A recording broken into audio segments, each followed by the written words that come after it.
Have you ever wondered why the Buddha sometimes didn't answer certain questions, or why he knew some things but chose not to teach them?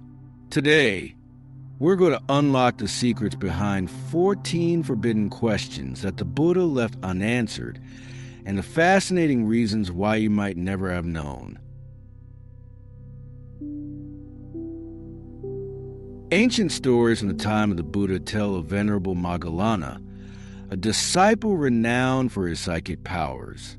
He was curious about the nature of the world and the universe, so he approached the Buddha with his questions. Yet, the Buddha remained silent. The Buddha often compared asking unproductive questions to someone shot by a poisoned arrow. Instead of rushing to treat the wound, the person insists on knowing who shot them, why they were shot, and what kind of arrow was used. Ultimately, they die from the poison before getting any answers. Similarly, if we obsess over questions unrelated to ending suffering, we'll remain trapped in the cycle of samsara indefinitely. The Buddha taught only what was beneficial for liberation, not for finding answers that don't lead to the cessation of suffering. The Buddhist scriptures, the Tipitaka, record 14 questions that the Buddha did not answer.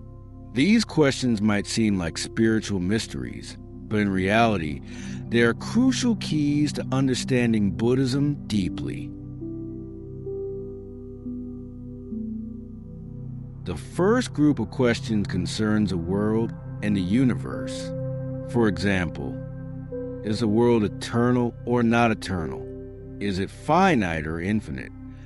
These are complex philosophical questions that even modern science hasn't fully answered. The Buddha understood that these questions are not beneficial for spiritual practice. They lead to endless cycles of thought and keep us trapped in samsara. Consider this. If you knew the world would end in 100 years, or that it would last forever, would that knowledge truly help you end suffering? The answer is no. Regardless of the world's nature, suffering can still arise as long as we cling to desire. The second group of questions relates to the Buddha's state after his Parinibbana, passing away. For example, does the Buddha still exist or has he ceased to be? This is another metaphysical question that cannot be answered by ordinary logic. The Buddha compared asking about the state after Parinibbana to asking about the taste of a mango where there is no mango. Knowing this doesn't help us escape suffering. The Buddha consistently emphasized that the most important thing is to practice to end suffering in the present, not to speculate about what is beyond our comprehension.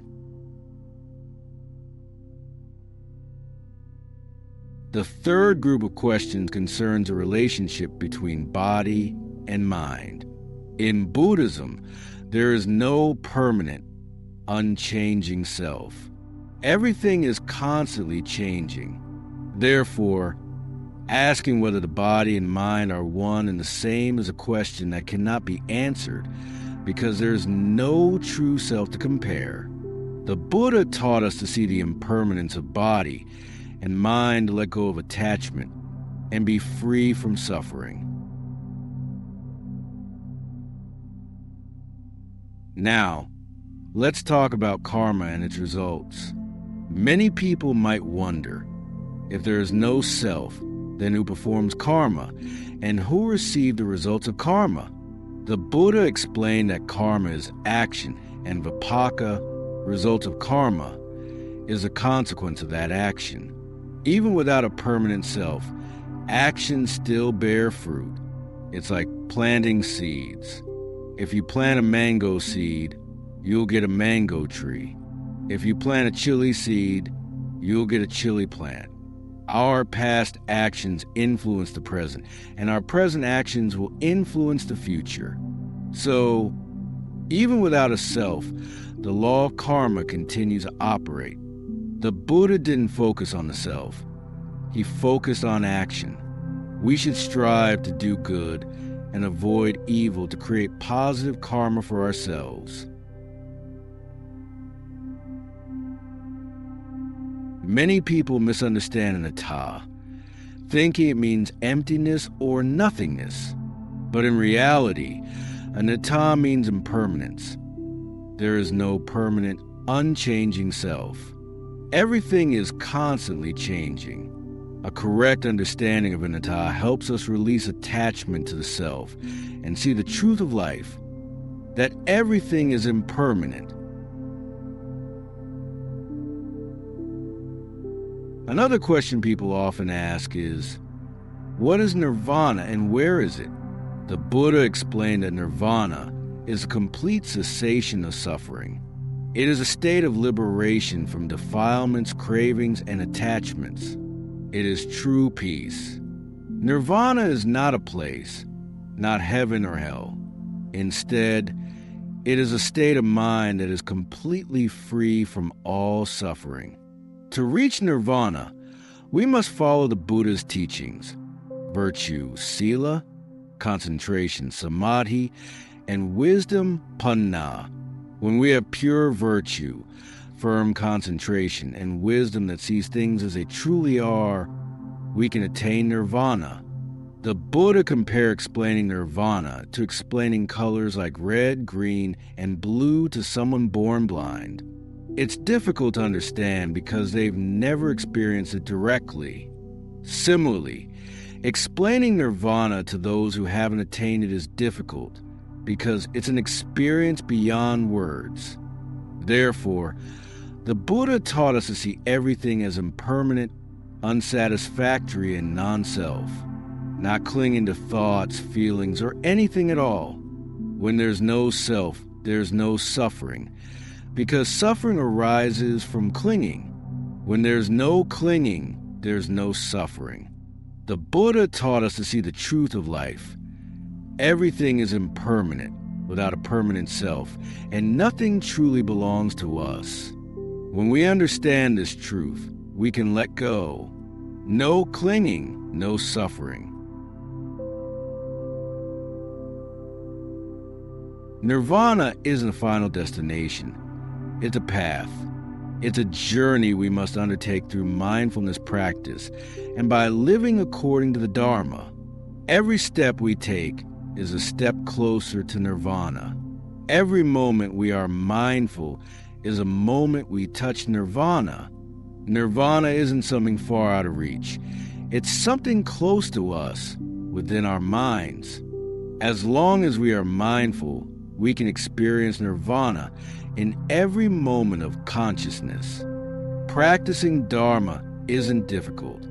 It doesn't mean you have to go to a temple or wear white robes. It's about training your mind to be calm, to be mindful, and to be aware of your defilements. We can practice Dharma anywhere, anytime, even while working or doing daily chores. As long as we are mindful, we are practicing Dharma. In reality, the 14 questions the Buddha didn't answer don't mean he didn't know the answers. Instead, he saw that these questions were not central to the practice of ending suffering. Wasting time searching for answers to things that are not beneficial is like trying to find a needle in the ocean or counting grains of sand on the beach. It's endless. The Buddha compared Dharma practice to treating a wound. The important thing is to clean the wound, apply medicine, and bandage it, not to waste time finding out who hurt us, how they did it, and why. Similarly, Dharma practice is about healing our minds from suffering. The important thing is to cultivate mindfulness, meditate, and follow the Dharma, not to seek answers to what the Buddha left unanswered. Some might think that the Buddha didn't answer these questions because he didn't know, but in fact, he knew and saw everything clearly. However, he chose not to answer because he saw no benefit in it for spiritual practice. The Buddha was like an expert doctor who knows how to cure a disease but doesn't need to explain all the medical theories to the patient. The important thing is to cure the disease, not to explain its origins. Similarly, the Buddha taught the way to end suffering, but he didn't need to explain everything in the universe. The important thing is to practice for liberation, not to seek answers to what we don't know. Therefore, the Buddha's decision not to answer these 14 questions was an act of supreme compassion towards all humanity, so that we wouldn't get lost and would focus on practice.